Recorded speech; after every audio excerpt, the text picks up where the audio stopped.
बिस्मिल्लाहिर्रहमानिर्रहीम। Dear teachers, अस्सलामु अलैकुम रहमतुल्लाहि व बरकातुहू। आज का हमारा टॉपिक है, उन्वान है होलिस्टिक अप्रोच ऑफ एजुकेशन। इस टॉपिक पर हम कुल मिलाकर 4 क्लासेस लेंगे। हर क्लास आधे घंटे की होगी। हर क्लास के बाद आपको एक असाइनमेंट दिया जाएगा, लेकिन 2 क्लासेस आपके पहले होंगे, आज और कल। फिर उसके बाद इसी से रिलेटेड 2 क्लासेस लेसन प्लानिंग के बाद होंगे, और उसका उन्वान आपने ट्रेनिंग मॉड्यूल के शेड्यूल में पढ़ लिया होगा, इंटीग्रेटेड अप्रोच ऑफ एजुकेशन। इस पर होगा। तो पहले 2 जो क्लासेस हैं उसमें हम तफसील से गुफ्तगू करेंगे, समझने की कोशिश करेंगे कि होलिस्टिक अप्रोच ऑफ एजुकेशन क्या है। तो इन 4 लेक्चर्स का जो लर्निंग आउटकम है वो 2 लर्निंग आउटकम होंगे।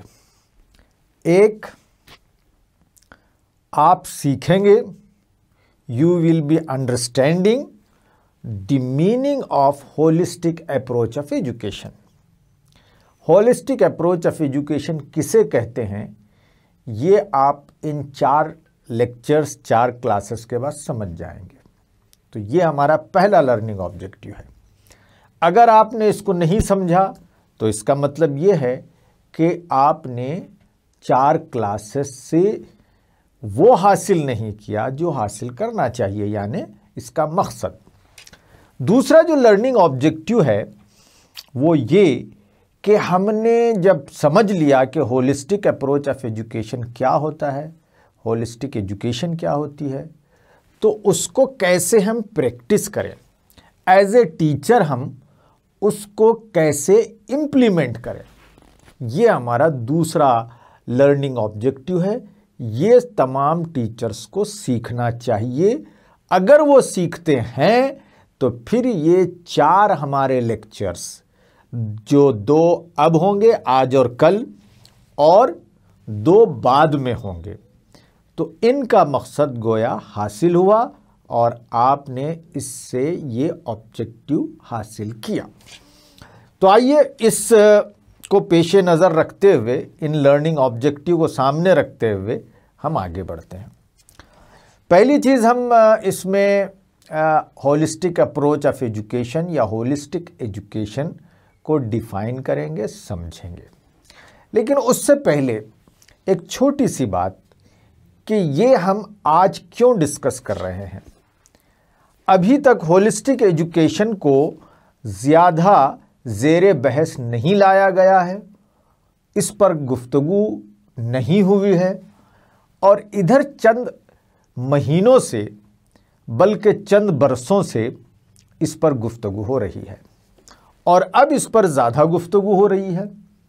इसकी एक वजह यह है कि गुज़िश्ता दिनों माह अगस्त में हमारी कौमी तालीमी पॉलिसी, जिसे हम नेशनल एजुकेशन पॉलिसी 2020 कहते हैं, उसको पेश किया गया, और उसमें जो अहम चीज़ है वो होलिस्टिक अप्रोच ऑफ एजुकेशन भी है। ये तालीमी पॉलिसी जिस डायरेक्शन पर आगे बढ़ेगी, या जो इस पॉलिसी का फोकस पॉइंट है, अहम नुक्ता है, वो ये कि हमारी एजुकेशन पॉलिसी, हमारा एजुकेशन का निज़ाम वो होलिस्टिक हो। अब ये होलिस्टिक क्या है, इसको हम जानने की कोशिश करेंगे। तो नेशनल एजुकेशन पॉलिसी में इसकी अहमियत को बयान किया गया है, इसलिए ये ज़्यादा डिस्कशन में है। और बहैसियत टीचर्स, अब तमाम टीचर्स पर यह लाजिम है कि वो होलिस्टिक एजुकेशन का ज्ञान हासिल करें, उसका नॉलेज हासिल करें। सिर्फ उसको समझे नहीं, बल्कि उसको क्लासरूम में या स्कूल में बच्चों की ज़िंदगी में किस तरह नाफिज करें, ये जानने से ज़्यादा इम्पॉर्टेंट है, बल्कि जानने के बाद ये दूसरा इम्पॉर्टेंट पॉइंट है। तो इस तरह आप पहले इसके डेफिनेशन को समझेंगे, डेफिनेशन के बाद आप इसको कैसे प्रैक्टिस करें वो समझेंगे। हम क्यों डेफिनेशन जानना चाहते हैं ये भी मैंने एक्सप्लेन कर दिया, क्योंकि नेशनल एजुकेशन पॉलिसी में इसकी अहमियत को वाज़े किया गया है। ये सिर्फ इंडिया में इसकी अहमियत को फील नहीं किया जा रहा है, बल्कि सारी दुनिया में अब होलिस्टिक अप्रोच ऑफ एजुकेशन को इख्तियार किया जा रहा है, उसको फील किया जा रहा है। इंडिया के अलावा यूरोपियन कंट्रीज़ में इसको इम्प्लीमेंट करने का सिलसिला शुरू हो चुका है। क्यों हो चुका है मैं डेफिनेशन के बाद फिर थोड़ा सा वापस आकर बताऊंगा। पहले हम डेफिनेशन को समझ लें तो फिर आगे की बात को समझने में सहूलत होगी। होलिस्टिक एजुकेशन का जो सिंपलेस्ट डेफिनेशन है वो है education of heart and education of mind, या फिर आप इसको ऐसे भी कह सकते हैं education of mind and education of heart. तो ये इसका सिंपलेस्ट डेफिनेशन है। एक और डेफिनेशन जो बड़ा पॉपुलर है, जिसको बहुत मशहूर अमेरिका के एजुकेशनिस्ट मिस्टर बेंजामिन ब्लूम ने पेश किया था, जिसको ब्लूम्स टैक्सोनॉमी कहते हैं। बेंजामिन ब्लूम ने इसको इस तरह डिफाइन किया है, education of head, hand and heart. 3H याद रखें आप, हेड, हैंड एंड हार्ट। पहली डेफिनेशन में हमने हैंड को निकाल दिया था, क्योंकि हम ये समझते हैं कि जब हार्ट और हेड की एजुकेशन हो जाती है तो फिर उसको पूरा करने के लिए, उसको इम्प्लीमेंट करने के लिए, अमली जामा पहनाने के लिए हाथ काम करते हैं। बेंजामिन ने जो 3H कहा है उसमें एक हेड है, हैंड है और हार्ट है। अब आइए एजुकेशन ऑफ हेड क्या होता है इसको ज़रा सा जानें। एजुकेशन ऑफ हेड का मतलब हम सब जानते हैं और ज़्यादातर उसी को प्रैक्टिस करते हैं। आज की एजुकेशन हेड ही पर फोकस की जाती है। राउट लर्निंग वही है, यानी दिमाग में नॉलेज को बिठाइए, दिमाग में नॉलेज को डालिए, बच्चे को मेमोराइज कराइए और बच्चा फिर एग्जामिनेशन में उस इंफॉर्मेशन को रिकॉल करेगा और वो उसको लिखेगा, फिर मार्क्स हासिल करेगा। मैं अक्सर कहता हूं कि हमारा जो ये कन्वेंशनल सिस्टम है, जिसमें सिर्फ याददाश्त का टेस्ट लिया जाता है, वो हमारे बच्चों को पेन ड्राइव बना देता है। पेन ड्राइव आप लोग यूज़ करते हैं। पेन ड्राइव क्या करता है? सिंपल चीज़, पेन ड्राइव इंफॉर्मेशन को अपने पास महफूज कर लेता है छोटे से गैजेट में, छोटे से डिवाइस में, और जब ज़रूरत पड़ी उसको आप CPU में लगाइए और उससे इंफॉर्मेशन निकाल लीजिए। तो आज हम बच्चों को इसी तरह उन्हें हम पेन ड्राइव बना रहे हैं, यानी बच्चे इंफॉर्मेशन को अपने दिमाग में रखते हैं, टेस्ट के वक्त निकालते हैं, रिप्रोड्यूस करते हैं और मामला ख़त्म हो जाता है। इसी को हमने एजुकेशन तस्वुर कर लिया है। बच्चों को पेन ड्राइव बनाइए और फिर मार्क्स को ऑब्टेन करने का आदी बनाइए। 90%, 95%, आउट ऑफ आउट, 100%। गोया हम सिर्फ मार्क्स के पीछे लगे हुए हैं। हम मार्क्सवादी हैं इस मानों में कि हमने बच्चों को सिर्फ मार्क्स के पीछे दौड़ाया है, दौड़ा रहे हैं। सुबह होते ही माँ कहती है कि तुमको 90% से ज़्यादा स्कोर करना है। 95% लाती हैं बच्चियां, अफसोस करती हैं कि नहीं अंकल मैंने बहुत अच्छा किया था, मैं तो एक्सपेक्ट कर रही थी आउट ऑफ आउट और 95 आ गए, 95 लेकर भी मायूस। तो ये है एजुकेशन ऑफ माइंड। और हमारा जो कन्वेंशनल सिस्टम है बस वो एजुकेशन ऑफ माइंड पर लगा हुआ है। होलिस्टिक एजुकेशन क्या कहता है? एजुकेशन ऑफ माइंड के साथ साथ एजुकेशन ऑफ हार्ट भी होना चाहिए। अब इस एजुकेशन ऑफ हार्ट या दिल की तालीम, दिमाग की तालीम तो हो गई, अब दिल की तालीम के मुतालिक अलग अलग वजाहतें हैं, अलग अलग डेफिनेशन हैं, लेकिन तमाम डेफिनेशंस में एक चीज़ बुनियादी तौर पर कॉमन है, मुश्तरक है, और वो ये है कि बच्चों की अखलाकी तरबियत भी हो, बच्चों के मॉरल एजुकेशन, उनके अंदर मोरालिटी को पैदा करने का भी निज़ाम हो। देखिए, अगर हम पुराने ज़माने की तालीम का जायज़ा लें और आपने तालीम के मकासद पर जो लेक्चर दिया गया है उसमें आपने तालीम का मकसद जान लिया है, उसमें जो बुनियादी मकसद है वो शख्सियत की इर्तिक़ा है, इंसान को इतना ऊंचा उठाएं कि वो सही मानों में इंसान बने और वो अपने पैदा करने वाले को पहचाने और वो इस दुनिया में ऐसा रहे जैसा कि वो एक बहुत बड़े खालिक का ग़ुलाम है, उसके अहकाम की पाबंदी करे, वो जिस माहौल में रहता है उस माहौल का ख्याल रखे। तो ये पॉसिबल है एजुकेशन ऑफ हार्ट से। इसको इस्लाम में या कुरान की ज़बान में तज़किया कहा जाता है। अल्लाह के रसूल सल्लल्लाहु अलैहि वसल्लम जो अपने आप को मुरब्बी कहलवाना पसंद करते थे और दुनिया के सबसे बेहतरीन मॉडल टीचर थे, हम और आप अगर टीचर हैं, टीचिंग प्रोफेशन को इख्तियार किए हैं, तो हमारे सामने जो नमूना होना चाहिए वो अल्लाह के प्यारे रसूल सल्लल्लाहु अलैहि वसल्लम का नमूना होना चाहिए, जिन्होंने ख़ुद कहा था कि मैं मुरब्बी हूँ, मुरब्बी बनाकर भेजा गया हूँ और मुरब्बी कहलवाना पसंद करता हूँ।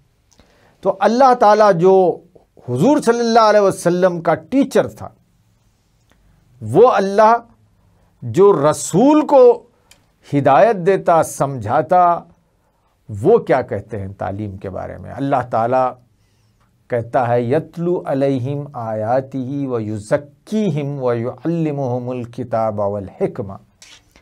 यानी तालीम का मकसद तज़किया भी बयान किया गया है। यहाँ तज़किये से मुराद दिल की तालीम है, education of heart. Education of heart को लोगों ने, एजुकेशनिस्ट्स ने, जो माहिरीन तालीम हैं, उन्होंने डिफ़ाइन किया है एजुकेशन ऑफ सोशल स्किल्स, समाजी सलाहियतें।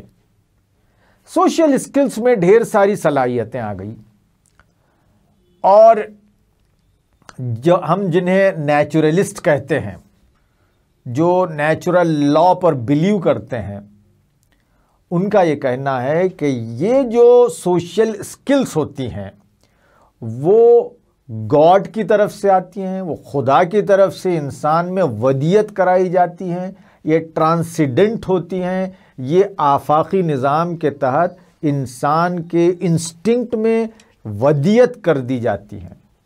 उसके अंदर ये एक वहबी इल्म होता है जो दाखिल हो जाता है, इसको सोशल स्किल्स कहते हैं। मसलन चाहे आदमी पढ़ा लिखा हो या जाहिल हो, वो ये जानता है कि मुझे झूठ नहीं बोलना चाहिए। झूठ नहीं बोलने की तालीम या ये ज्ञान हासिल करने के लिए उसको पीएचडी करने की ज़रूरत नहीं है, उसको ग्रेजुएशन की ज़रूरत नहीं। तो ये अंदर सोशल स्किल होती है। एक और सोशल स्किल कहिए दूसरों का ख्याल करना, जिसे एम्पैथी कहते हैं। आज कहा जा रहा है कि एम्पैथी बहुत कमज़ोर पड़ गई है, दूसरों का ख्याल इंसान नहीं रखता है, सेल्फी में मसरूफ़ है, सेल्फ, सब कुछ सेल्फ।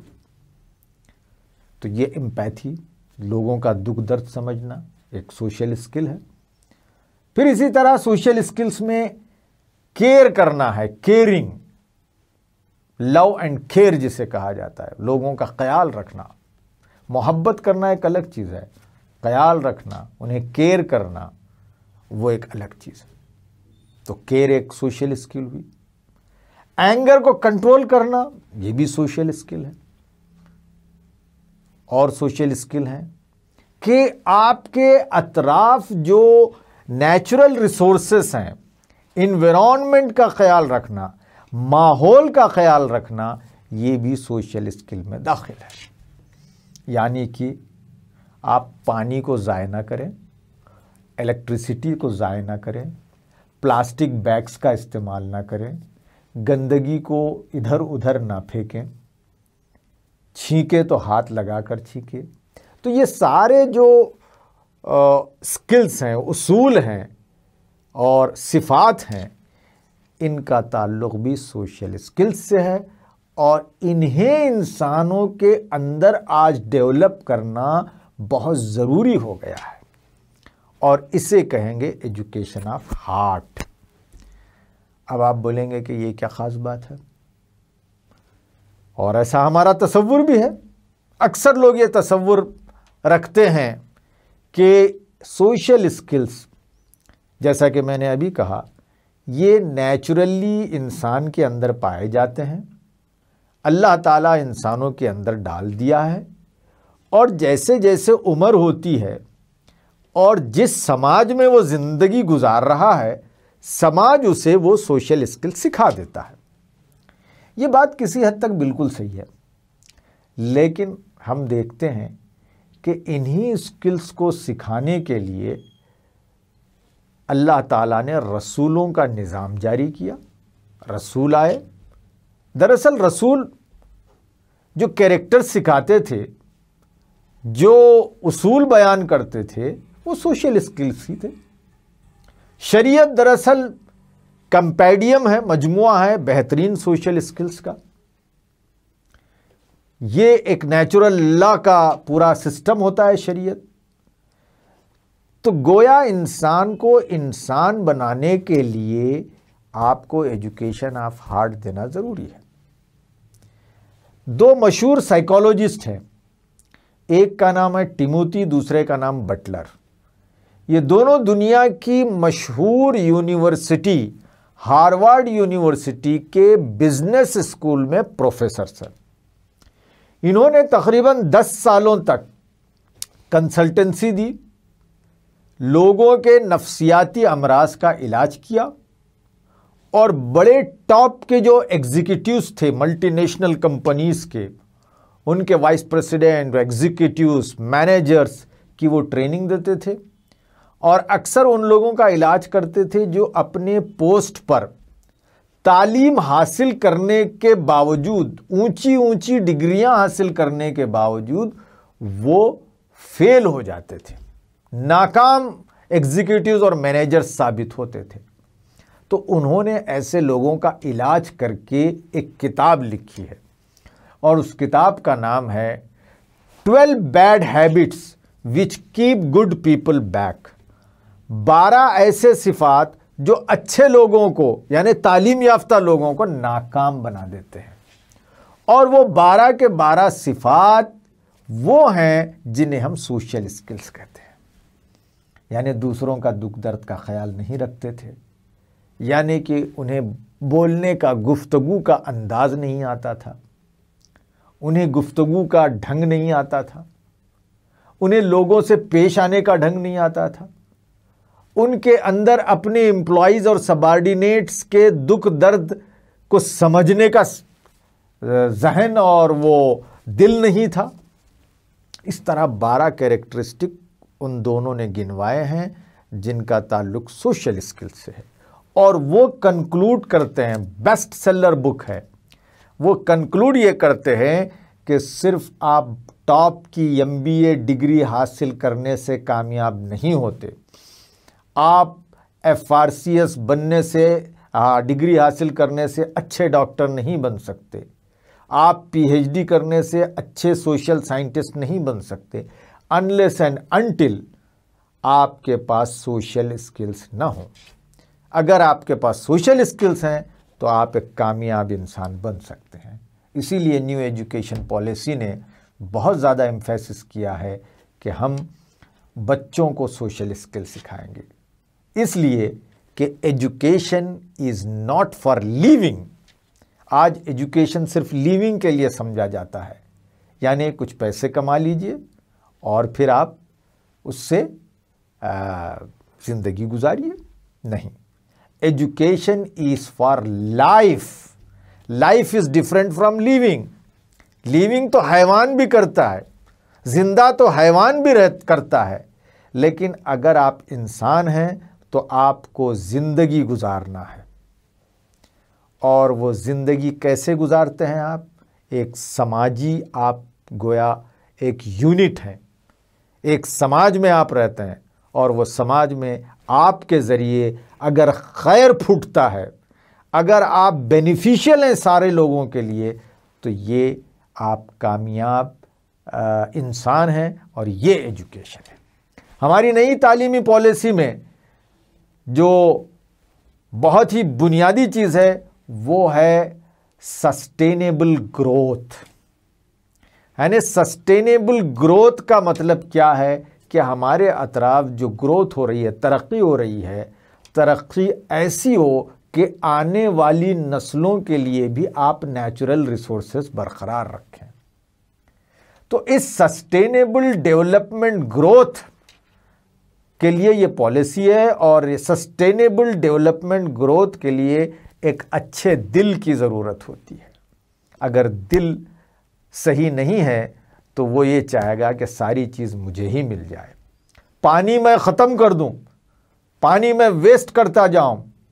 लोग पड़ोस में पानी के लिए लोग तरस रहे हैं और यहाँ हैं कि ये साहब एजुकेटेड हैं, बड़े डॉक्टर हैं और अपनी कार वॉश करने के लिए कम से कम 10 घरों के लिए जितना पानी ज़रूरी है उतना वो वेस्ट कर रहे हैं। हमारी न्यू एजुकेशन पॉलिसी कहती है कि इस तरह की तरबियत हो कि लोग सस्टेनेबल डेवलपमेंट ग्रोथ की तरफ आगे बढ़ें। ये पॉसिबल उसी वक्त है जब हम बच्चों को कम उम्र में हम सोशल स्किल सिखाएं। मैंने जिन 2 राइटर्स का जिक्र किया, टिमोथी एंड बटलर, ये दोनों ये कहते हैं कि ये सारे सोशल स्किल्स जिसका उन्होंने अपनी किताब में जिक्र किया है, वो ये कहते हैं कि ये बचपन में 10 से 12 साल तक की उम्र तक ही सिखाए जा सकते हैं, उसके बाद दिल सख्त हो जाता है। तो ये है एजुकेशन ऑफ हार्ट। आपने अब समझ लिया होगा और एक बार इस डेफिनेशन को पढ़ लीजिए। Education of heart and education of mind is holistic approach of education. और यही इस्लामी नुक्ते नज़र है तालीम का। इस्लाम में तालीम की दूई नहीं है, डाइकोटोमी नहीं है कि दीन की तालीम अलग, दुनिया की तालीम अलग। दोनों तालीम एक ही हैं और दोनों का मंबा एक ही है, खुदाए बुजुर्ग बरतर। तो गोया होलिस्टिक अप्रोच ऑफ एजुकेशन ये एक इस्लामिक कॉन्सेप्ट ऑफ एजुकेशन है। तो ये छोटा सा डेफिनेशन था। उम्मीद कि आपने इस डेफिनेशन को समझ लिया होगा। और मैंने ये भी कहा कि न्यू एजुकेशन पॉलिसी में इसकी कितनी अहमियत है। तो अब आइए इस डेफिनेशन को, इसकी अहमियत को समझने के बाद हम ज़रा सा आगे बढ़ते हैं और ये समझने की कोशिश करते हैं कि एजुकेशन ऑफ हार्ट ये गवर्नमेंट कैसे करवाना चाहती है, क्या है। देखिए, education of heart holistic education का पहले नाम जो दिया गया था वो वैल्यू एजुकेशन भी था या मॉरल एजुकेशन भी था। हमारे जो एजुकेशन पॉलिसीज़ बने हैं वो 1952 में एक बनी थी पहली, उसके बाद 1968, 1986, 1992, 2005 एंड लेटेस्ट 2020। तो इन सारे ड्राफ्ट्स में आपको कैरेक्टर बिल्डिंग और मॉरल एजुकेशन पर जोर मिलता है। लेकिन सवाल यह है कि अब मॉरल एजुकेशन का मतलब क्या समझा जाए। तो इसको नेशनल करिकुलम फ्रेमवर्क NCF 2005, अब ये रिवाइव होगा, इसको फिर चेंज कर रहे हैं। नई एजुकेशन पॉलिसी के तहत NCF बनेगा, उसको तरतीब दिया जाएगा और ये NCF by the end of 2020, इस साल के अवाखिर तक इसको पेश कर देना है। तो नेशनल करिकुलम फ्रेमवर्क ये कहता है कि हम बच्चों को जो मॉरल वैल्यूज सिखाएंगे वो मॉरल वैल्यूज हम कॉन्स्टिट्यूशन ऑफ इंडिया से लेंगे। ये बात आप याद रखें। हमारा जो एजुकेशन सिस्टम है उसमें ये बात बताई जा रही है कि कैरेक्टर्स हम कॉन्स्टिट्यूशन ऑफ इंडिया से लेंगे और कॉन्स्टिट्यूशन ऑफ इंडिया में जिन कैरेक्टर्स को, मॉरल वैल्यूज़ को बयान किया गया है वो तकरीबन तमाम यूनिवर्सल वैल्यूज़ हैं, आफाकी वैल्यूज़ हैं, जिसको अल्लाह ताला ने हर दौर में पसंद फरमाया है। मसलन उसमें बाज़ाब्ता कहा गया कि इसमें पीस एजुकेशन होगी, यानी लोगों को एक अमन, चैन, सुकून के साथ को एग्जिस्टेंस, एक साथ रहने की तालीम दी जाएगी। आज हमारे समाज में ये ज़रूरी है। फिर इसी तरह हमारे कॉन्स्टिट्यूशन में कहा गया कि हम यूनिवर्सल ब्रदरहुड पर बिलीव करें, वो प्रमोट करें, यानी हम सब का खालिक एक है और हम एक ही आदम और हव्वा के बच्चे हैं, आपस में एक दूसरे के हम भाई भाई हैं। तो ये ब्रदरहुड सिखाई गई। फिर एक दूसरे के कल्चर को, मज़हब का, एक दूसरे के कल्चर का एहतराम, एक दूसरे के मज़ाहिब का एहतराम, ये भी आपको NCF में मिलेगा और ये भी कॉन्स्टिट्यूशन में मिलेगा। तो आप इतनी बात याद रखिए कि यहाँ जो मोरालिटी का जिक्र है, जो एजुकेशन ऑफ हार्ट का जिक्र है, इसमें जो वैल्यूज़ ली जाएंगी वो वैल्यूज़ कॉन्स्टिट्यूशन ऑफ इंडिया से ली जाएंगी। तो इतनी बात आज के लेक्चर में याद रखिए। हमने सबसे पहले डेफिनेशन बयान किया, उसकी इम्पोर्टेंस बयान की, फिर ये वैल्यूज़ कहाँ से लिए जाएंगे उसको हमने बयान किया। अब हम अपने अगले लेक्चर में ये बयान करेंगे कि हम इन वैल्यूज़ को कैसे इंटरनलाइज करें, कैसे पढ़ाएं, सिर्फ पढ़ाना है या इंटरनलाइज करना है, इसका भी हम जायज़ा लेंगे। तो हमारे इस लेक्चर का वक्त ख़त्म हो रहा है। मैं आपको असाइनमेंट दे रहा हूँ। असाइनमेंट नंबर 1 ये कि होलिस्टिक, सवाल number 1, holistic approach of education या होलिस्टिक एजुकेशन को आप डिफाइन करें और इसकी इम्पोर्टेंस को मिनिमम 200 वर्ड्स में लिखें।